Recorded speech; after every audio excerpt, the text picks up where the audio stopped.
28 फरवरी 2026 सुबह लगभग 3:30 बजे ईरान की कैपिटल तेहरान के मिलिट्री और न्यूक्लियर साइट्स पर मल्टीपल एयर स्ट्राइक्स हुए। जोरदार धमाकों की आवाज पूरे शहर में गूंज उठी।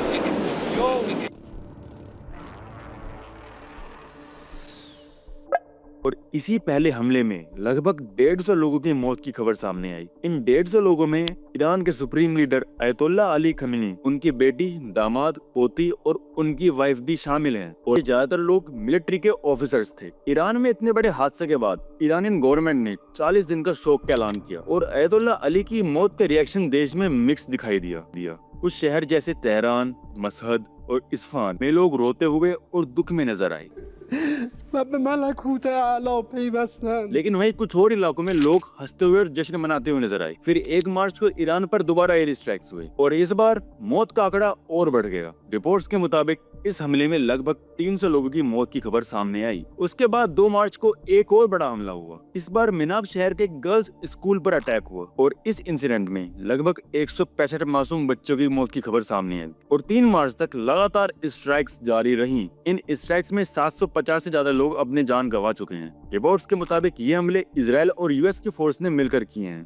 पहला अटैक ईरान ने नहीं किया था, सो अब ईरान भी चुप नहीं बैठा और इन हमलों के जवाब में इसने भी लगातार मिसाइल स्ट्राइक्स और ड्रोन अटैक शुरू कर दिए। और इन रिटेलिएशन अटैक्स में इजराइल के कई शहर टारगेट हुए और साथ ही गल्फ कंट्रीज में मौजूद यूएस के मिलिट्री बेसिस और एम्बेसी ऑफिस पर भी अटैक हुए। दोस्तों, बात अब इतनी बढ़ चुकी है कि रिपोर्ट्स के मुताबिक ईरान अब तक 10 देशों पे हमला कर चुका है, जिनमें कतर, कुवैत, सऊदी अरेबिया और यूएई जैसे देश शामिल हैं। और जैसे जैसे वक्त बीत रहा है, अटैक्स की फ्रीक्वेंसी भी बढ़ती जा रही है और अब तक के एस्टिमेट्स के मुताबिक 500 से ज्यादा बैलिस्टिक मिसाइल्स और 2000 से ज्यादा ड्रोन्स लॉन्च किए जा चुके हैं। हालांकि ऊपर वाले का शुक्र है कि इंडिया अभी तक इन कॉन्फ्लिक्ट का हिस्सा नहीं है, लेकिन हाल ही में कुछ ऐसी चीजें भी सामने आई हैं जिससे इंडिया का नाम डिस्कशन में आने लगा है। जैसे कि पीएम मोदी का कुछ दिनों पहले हुआ इजराइल विजिट। कुछ लोग ये थ्योरी भी दे रहे हैं कि पीएम मोदी की इजराइल के लीडर से मीटिंग वॉर से 1 हफ्ते पहले ही हुई थी और शायद इनमें इंटेलिजेंस कोऑर्डिनेशन हुआ हो, लेकिन इस बात का कोई ऑफिशियल कंफर्मेशन नहीं है। अगर हम इन थ्योरीज को एक तरफ रखें, तब भी इंडिया पर बहुत बड़ा खतरा मंडरा रहा है और वो है स्ट्रेट ऑफ हॉर्मुज पर इम्पैक्ट। दोस्तों, स्ट्रेट ऑफ हॉर्मुज एक बहुत ही इम्पोर्टेंट वाटरवे है जिसके थ्रू इंडिया अपना लगभग 50% से ज्यादा ऑयल इंपोर्ट करता है।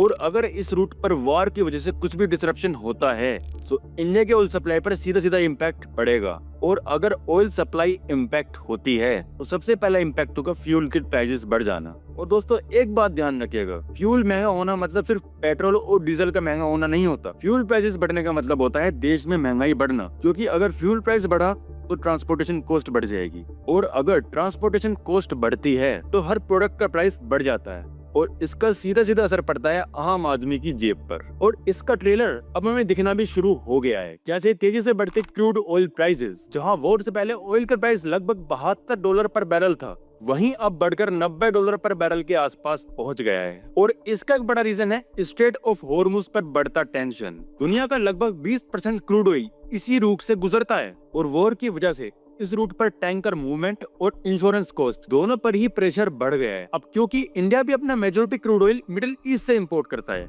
इसीलिए इस कॉन्फ्लिक्ट का असर इंडिया पर भी पड़ सकता है। हालांकि अभी के लिए यूएस ने इंडिया को 30 दिन का वेवर दिया है रशियन ऑयल खरीदने के लिए। इसका मतलब ये है कि इन 30 दिनों में यूएस इंडिया में रशियन ऑयल परचेज को लेकर कोई भी सैंक्शंस अप्लाई नहीं करेगा, ताकि इंडिया की एनर्जी सप्लाई स्टेबल रह सके। लेकिन आगे चलकर इंडिया को ऑयल सप्लाई में दिक्कत आ सकती है अगर मिडिल ईस्ट के रूट पर ज्यादा डिसरप्शन बढ़ता है। दूसरी तरफ दुनिया के कई देश, फ्रांस, जर्मनी और टर्की पूरी कोशिश कर रहे हैं कि वॉर जल्द से जल्द शांत हो जाए और सिचुएशन कंट्रोल में आ सके। ने भी एक्स पर पोस्ट करके सभी तरफ से रेस्ट्रेंट रखने और सिचुएशन को न्यूट्रल रखने की सलाह दी। उन्होंने लिखा, the region can not afford another devastating conflict. I urge all parties to exercise maximum restraint and return to diplomacy. इसकी तरह फ्रांस के प्रेसिडेंट एमेन्युअल मैक्रोन ने भी एक्स पर लिखा, France calls for immediate de-escalation and protection of civilians. और India के PM Narendra Modi ने भी इस सिचुएशन पर कंसर्न जताते हुए कहा, deeply concern at the escalation in West Asia, dialogue and diplomacy remain the only path to peace. दोस्तों आखिर में मैं बस यही प्रे करूंगा कि कॉन्फ्लिक्ट जितना जल्दी हो सके उतना जल्दी शांत हो जाए। हालांकि मैं भी एक भारतीय हूँ और मुझे भी अपने देश से प्यार है, लेकिन याद कीजिए जब 2019 में भारत और पाकिस्तान के बीच में बहुत टेंशन बढ़ गया ओवर कश्मीर, तब ईरान का झुकाव पाकिस्तान की तरफ था। लेकिन मैं अब भी यही प्रे कर रहा हूँ कि वो जल्द से जल्द शांत हो जाए और बेगुनाहों की जान ना जाए।